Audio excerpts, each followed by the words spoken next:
औज़ुबिल्लाहिमिनश्शैतानिर्रजीम बिस्मिल्लाहिर्रहमानिर्रहीम। अस्सलाम वालेकुम माय डियर स्टूडेंट्स, उम्मीद करता हूँ आप सारे खैरियत से होंगे। आज का जो हमारा लेक्चर है वो है कंसंट्रेशन यूनिट्स और परसेंटेज कंपोजिशन के बारे में। तो परसेंटेज कंपोजिशन इसलिए ज़रूरी है कि जिस तरह हमने पढ़ा है कि सोल्यूशन हमारे पास मुख्तलिफ़ किस्म के मतलब होते हैं। लिक्विड का भी सोल्यूशन हो सकता है, सॉलिड लिक्विड का भी सोल्यूशन हो सकता है। तो फिर अगर आपके पास सॉल्यूट और सॉल्वेंट की नेचर चेंज हो जाएगी तो फिर उसको आप डिफरेंशिएट कैसे करोगे या उसका परसेंटेज कंपोजिशन आप कैसे निकालोगे। तो उस पॉइंट ऑफ व्यू से ये बहुत ज़्यादा ज़रूरी है और इसका प्रैक्टिकल रोल बहुत ज़्यादा है। ठीक है, होपफुली अगर आप मतलब ये है कि एंड तक इसको देख लेंगे तो आपको पूरी तरह से जो है ना वो समझ आ जाएगी और आपका कंसेप्ट इसके ऊपर क्लियर हो जाएगा। सबसे पहले तो हम बात कर लेते हैं कॉन्सेंट्रेशन। कॉन्सेंट्रेशन हमारे पास क्या है? तो कंसंट्रेशन हमारे पास बेसिकली अगर आपने देखा हो तो हम कहते हैं कि ये जो मतलब चीनी का शरबत है तो ज़्यादा मीठा है, कम मीठा है, या हम मतलब ये है कि कोई नमकीन चीज़ खाते हैं तो ज़्यादा नमकीन है, कम नमकीन है। ठीक है, या मतलब ये है कि मिठाई वगैरह उसमें स्वीटनेस जो जितनी होती है तो वो डिपेंड करता है। या हम कहते हैं कि चाय जो है ना इसमें गुड़ डाला है तो गुड़ की मिकदार इसमें मतलब ज़्यादा है और ज़्यादा ये मतलब बहुत ज़्यादा फीकी है और हल्क से नहीं उतर रही। इस तरह की हम जनरल बातें करते हैं। यही बेसिकली कंसंट्रेशन है। कंसंट्रेशन हमारे पास कि जहां पे unknown amount of solute, unknown amount of solute, known amount of solvent, known amount of solvent, ये बेसिकली हमारे पास कॉन्सेंट्रेशन है। ये बेसिकली हमारे पास कॉन्सेंट्रेशन है कि जहां पे आपके पास सॉल्यूट की अमाउंट अननोन हो और इसकी अमाउंट आपके पास नोन हो।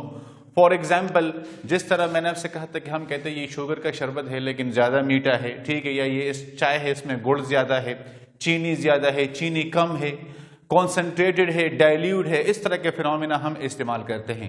तो अगर सॉल्यूट की मिकदार ज़्यादा हो जाए तो कंसंट्रेटेड बन जाता है, अगर सॉल्यूट की मिकदार कम हो जाए या सॉल्वेंट की मिकदार इंक्रीज कर दें तो डाइल्यूट बन जाता है। ठीक है, अगर हम सपोज कर ले कि हमने 10 ग्राम शुगर का सोल्यूशन बनाया हुआ है, 10 ग्राम शुगर है हमारे पास, इसको डिसॉल्व किया है 100 ml ऑफ H2O में। ठीक है, तो इसका कॉन्सेंट्रेशन क्या होगा? और अगर इसी 10 ग्राम को हम कहें कि हमने 200 ml में इसको डिसॉल्व किया है तो डेफिनेटली इसको हम फिर डाइल्यूट सोल्यूशन कहेंगे। क्या कहेंगे? Dilute solution. और ये हमारे पास सैचुरेटेड होगा। ठीक है, तो सैचुरेटेड और डाइल्यूट का मैंने आपको फर्स्ट लेक्चर में बताया था कि हमारे पास टाइप्स ऑफ सोल्यूशन होते हैं कि एक सैचुरेटेड होता है, एक डाइल्यूट होता है, एक सुपर सैचुरेटेड होता है। वो मैंने आपको स्टार्ट में बता दिया है, लिहाजा समझने के लिए आप वो लेक्चर देख लें। इसी तरह ये कॉन्सेंट्रेशन फिर वेरी करता है। अच्छा, तो ये तो बात आती है हमारे पास कॉन्सेंट्रेशन की। अब जो परसेंटेज कंपोजिशन है उस पर हम बात करते हैं कि what is percentage composition. Percentage composition, तो परसेंटेज कंपोजिशन हमारे पास 4 टाइप्स हैं। कितने हैं? 4 टाइप्स। सबसे पहले हमारे पास है weight by weight. Weight by weight percentage. ठीक है, कि वेट बाय वेट परसेंटेज। तो वेट बाय वेट परसेंटेज क्या है कि the weight of solute dissolve by 100 parts by weight of solution. ठीक है, तो ये बेसिकली हमारे पास वेट बाय वेट है। क्या है? वेट बाय वेट है कि इसका डेफिनेशन हमारे पास इस तरह बन जाएगा कि the weight of solute dissolved 100 parts by weight of solvent or solution. ठीक है, इसको हम कहते हैं वेट बाय वेट। क्या कहते हैं? Wait by wait. इसकी मैं आपको मतलब यह है कि पहले हम इसका मैथमेटिकल फॉर्म लिख लेते हैं। क्या लिख लेते हैं? मैथमेटिकल फॉर्म लिख लेते हैं कि इसका मैथमेटिकल फॉर्म क्या होगा। मैथमेटिकली इसका क्या होगा? तो मैथमेटिकली ये हमारे पास बन जाएगा परसेंटेज क्या? Weight by wait. यार इसको अब इस तरह भी लिख सकते हैं कि परसेंटेज W बाई W। ठीक है, W बाई W। अब यहां पे ये हमारे पास किसके बराबर है? तो ये हमारे पास बराबर है कि परसेंटेज वेट। तो परसेंटेज वेट हमारे पास किसके बराबर है? तो परसेंटेज बाई वेट हमारे पास बराबर है mass of solute divided by mass of solvent और solution multiply with 100। Multiply with 100 ये हमारे पास इसके बराबर है। ठीक है, अब अगर हम एग्जाम्पल पे बात करें, सपोज कर लेते हैं, सपोज कर लेते हैं हमारे पास 10% wait by wait sugar solution है। 10% wait by wait sugar solution है। इसका क्या मतलब हो गया? इसका मतलब ये हुआ कि सपोज करें कि आपके पास ये एक बीकर है। ठीक है, इस बीकर में आपके पास सॉल्वेंट है। क्या है? सॉल्वेंट है। सॉल्वेंट को हमने लिया हुआ है वाटर, और कितना है? उसका वेट है 100 ग्राम। कितना है? 100 ग्राम। इसमें हम सॉल्यूट ऐड कर रहे हैं। कितना सॉल्यूट ऐड कर रहे हैं? तो सॉल्यूट हमारे पास है शुगर एज अ सॉल्यूट आ रहा है, और कितना है? 10 ग्राम। ये इसमें डिसॉल्व हो रहा है। क्या हो रहा है? इसमें डिसॉल्व हो रहा है। ये बेसिकली क्या है हमारे पास? ये 10% शुगर सोल्यूशन है। किस तरह? परसेंट शुगर सोल्यूशन, यहां पे आपके पास मास ऑफ सॉल्यूट 10 ग्राम है, divided by mass of solvent कितना है? 100 ग्राम है, एंड मल्टीप्लाई विद 100। ये इसके साथ क्रॉस हो गया, आपके पास 10% शुगर सोल्यूशन आ गया। क्या आ गया? Sugar solution. अब आप कहेंगे कि सर ये हम 100 में क्यों मालूम कर रहे हैं? ये तो हम किसी भी वैल्यू में मालूम कर सकते हैं। ये हम 1 ml के लिए भी मालूम कर सकते हैं, ये हम 200 के लिए भी मालूम कर सकते हैं, ये हम 1000 के लिए, इन्हीं वैल्यू के लिए मालूम कर सकते हैं। लेकिन यहां पे आपने एक बात याद रखनी है कि हम परसेंटेज में 100 से निकल ही नहीं सकते। 100 से आगे हम परसेंटेज में नहीं निकल सकते। हमने सारा कुछ 100 के लिए ही कैलकुलेट करना है। तो लिहाजा जब आप परसेंटेज में कैलकुलेट करेंगे तो फिर आप क्या करेंगे? आप जो है ना वो 100 में करेंगे। क्या करेंगे? 100 में। जब भी परसेंटेज की बात आएगी आपका सारी कैलकुलेशन 100 होनी चाहिए। 100 से बाहर आपने फिर नहीं निकलना। ठीक है, तो ये हमारा सबसे पहला है परसेंटेज वेट बाय वेट। इसका आप स्क्रीनशॉट ले लें ताकि हम इस पे नेक्स्ट को कर लें। अच्छा, now we are moving towards the second one. ठीक है, कि अब ये तो हमारा वेट बाय वेट हो गया। अब वेट बाय वेट में आपने एक चीज याद करनी है, मैं उसका एक पॉइंट आपको एंड में बता भी देता हूं। ठीक है, कि वेट बाय वेट में हमारे पास क्या होगा? वेट बाय वेट में हमारे पास सोल्यूशन किस तरह बनेगा? तो परसेंटेज वेट बाय वेट में हमारे पास सोल्यूट अगर 10 ग्राम होगा तो सॉल्वेंट 90 ग्राम होगा। अगर हम क्या बनाएंगे? 100 ग्राम का सोल्यूशन बनाएंगे। ठीक है, 100 ग्राम के सोल्यूशन के लिए हमारे पास कॉम्बिनेशन फिर इस तरह होगा। सेकंड हमारे पास है weight by volume percentage, B. Weight by volume percentage. ठीक है, तो इसका अब आपको डेफिनेशन तो आता होगा कि इसका डेफिनेशन क्या बनेगा? Wait of solute dissolve in 100 parts bye volume of solvent. Wait of solute dissolved in 100 parts by volume of solvent or solution। ठीक है, ये इसका डेफिनेशन हो गया। क्या हो गया? डेफिनेशन। सपोज हम करते हैं कि 10 gram glucose dissolve in 100 centimetre cube of, लेकिन पहले आप भी इसका मैथमेटिकल फॉर्म इसका भी लिख लें। तो ये हमारे पास बराबर हो जाएगा मास of solute divided by volume of solvent. ये इसका मैथमेटिकल फॉर्म है। क्या है इसका मैथमेटिकल फॉर्म? है मल्टीप्लाई विद 100। ठीक है, अब यहां पे हम सपोज करते हैं कि 10 ग्राम, एग्जाम्पल में क्या होगा कि हमारे पास 10 gram glucose dissolve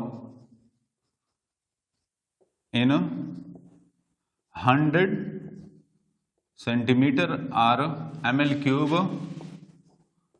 of water. ये इतने में डिसॉल्व हुआ है। हमने एक बीकर लिया, उसमें हमने जो है ना वो क्या किया, उसमें हमने बीकर लिया। ठीक है, ये हमारे पास इसमें सॉल्वेंट है, वाटर कितना है ये 100 ml है। ठीक है, और इसमें हमने सॉल्यूट 10 ग्राम ग्लूकोज ऐड किया। ये हमारे पास सॉल्यूट है, इसका हमने सॉल्यूशन बनाया।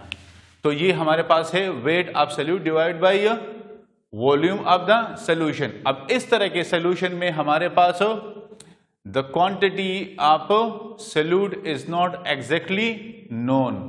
ठीक है, तो अब इसको इधर देख लें।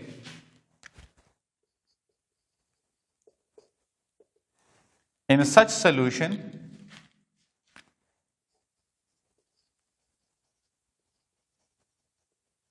the quantity of solvent is not exactly known। ठीक है, ये हमारे पास exactly known नहीं है। ठीक है, सॉल्वेंट की क्वांटिटी हमारे पास एग्जैक्टली नोन नहीं होती। और ये हमारे पास है 10% किसका, 10% ग्लूकोज सॉल्यूशन, 10% ग्लूकोज सॉल्यूशन। तो इसका आप स्क्रीनशॉट ले ले, फिर हम थर्ड वन पे चलते हैं। अच्छा, थर्ड वन हमारे पास, इसी को फिर आप लोग उलट कर ले। ठीक है, तो आपके पास थर्ड वन आ जाएगा।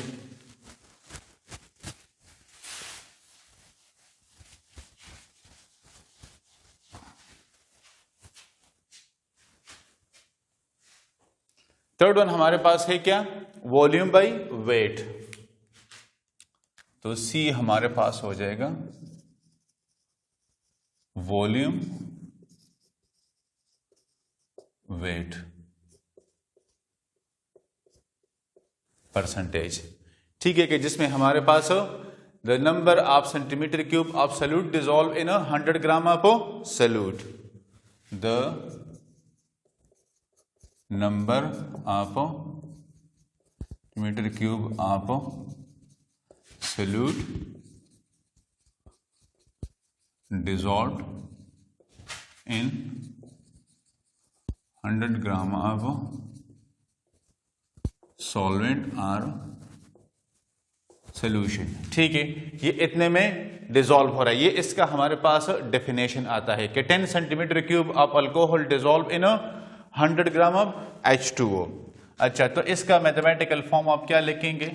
तो ये हमारे पास volume of solute divide by mass of solvent multiply with 100। ये इसका मैथमेटिकल फॉर्म हो जाएगा। और अब एग्जाम्पल में इसके आ जाएंगे हमारे पास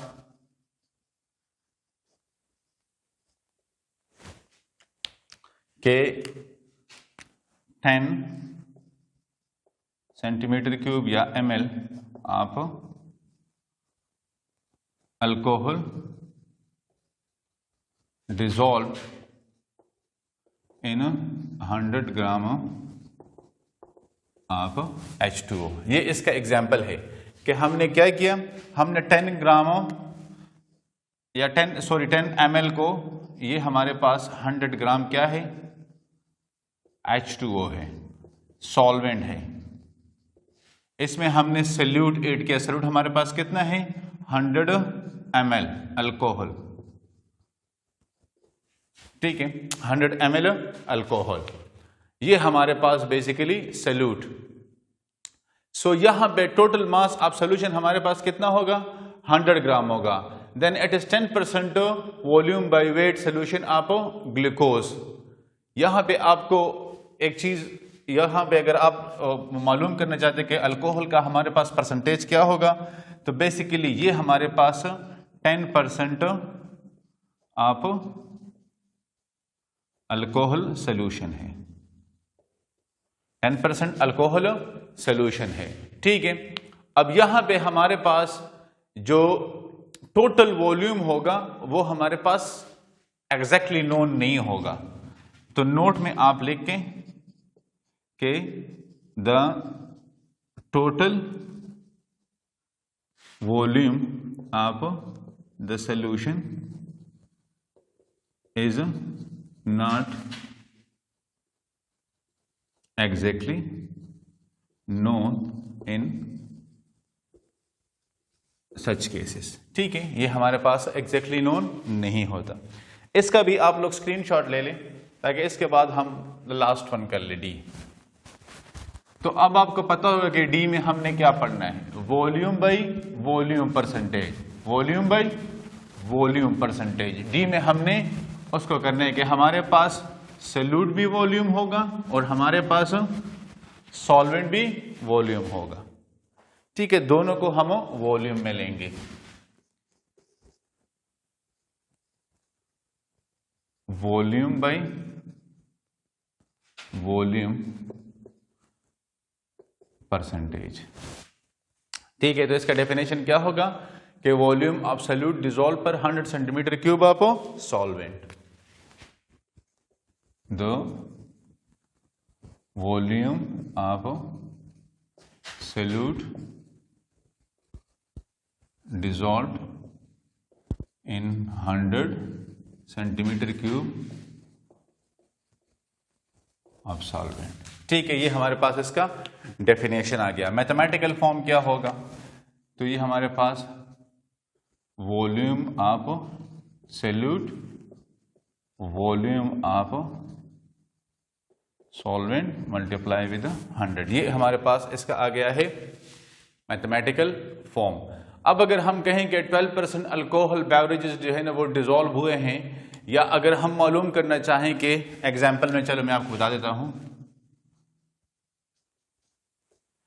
12% अल्कोहल बेवरेजेस का सोल्यूशन बनाएं, तो आप ये कैसे बनाएंगे, तो इसका मतलब यह है कि हमारे पास 10 centimetre cube of alcohol, 12 centimetre cube of alcohol dissolve in what, 100 centimetre cube of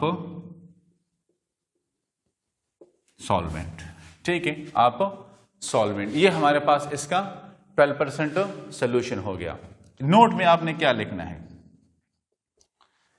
यहां पे ये आपका आ गया है वॉल्यूम ऑफ सॉल्वेंट और वॉल्यूम ऑफ सोल्यूट, ठीक है। नोट में के इन सच सोल्यूशन इट इज, ये बहुत जरूरी है, गौर से इसको देखें, it is not necessary that the total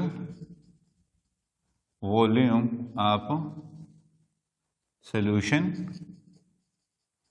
must be equal to the sum of volume of both component।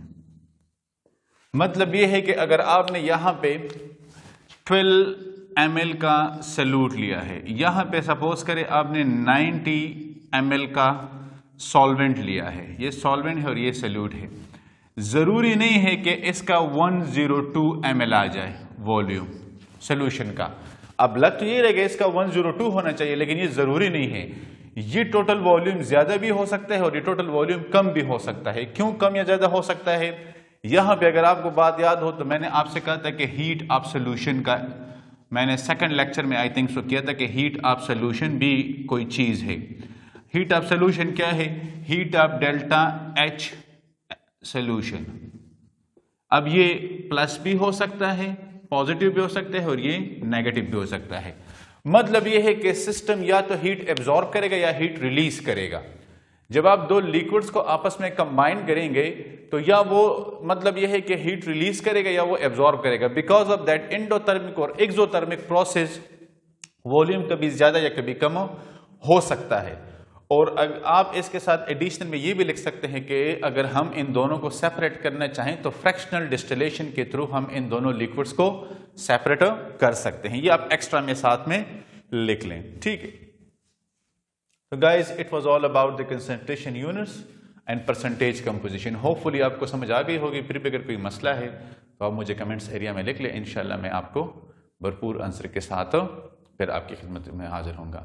Next lecture में इंशाल्लाह फिर हाजिर होंगे। तब तक के लिए अल्लाह हाफिज़।